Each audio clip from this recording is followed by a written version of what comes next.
I had to go back to my father's house. He's been living with a woman he brought in 5 years after he left my mother. Why didn't I move in with my mother? Well, she moved back to her hometown, which is a few hundred kilometers away, which is quite a distance for me. I couldn't call her out loud my stepmother, considering she's only 7 years older than me. She may not be the most attractive and a bit overweight, but she's still a pretty girl. So, let me tell you how it all started. We celebrated my arrival, had a great time, and then went to our rooms.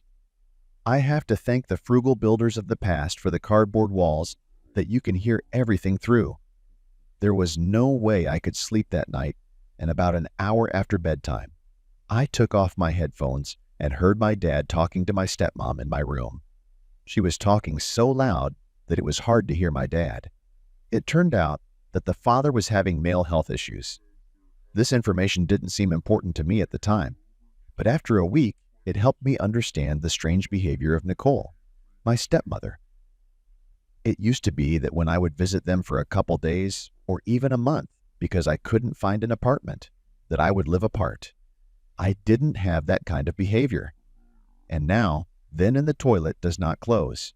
Then in a light t-shirt walks around the kitchen, through which you can see large breasts.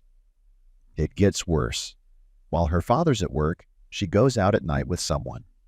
She changes her clothes when the door is open and does exercises, jumping so that her breasts pop out of her shirt.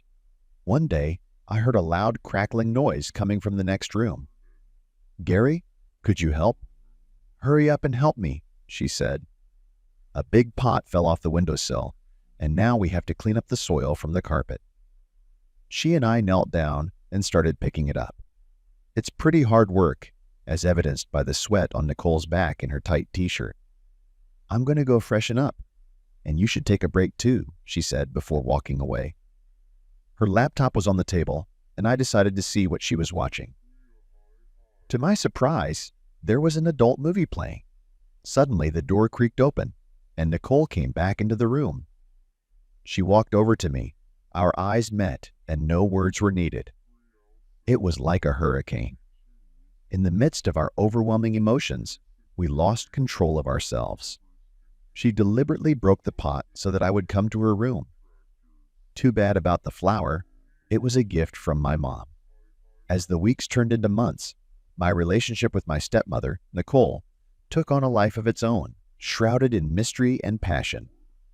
What started as a chance meeting over a broken pot grew into a forbidden romance that consumed us both.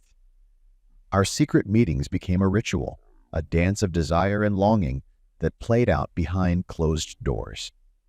The thrill of the forbidden, the tumultuous emotions kept us coming back to each other, hungry for more. Despite the risks and whispers of guilt that remained in the shadows, our bond grew deeper each day.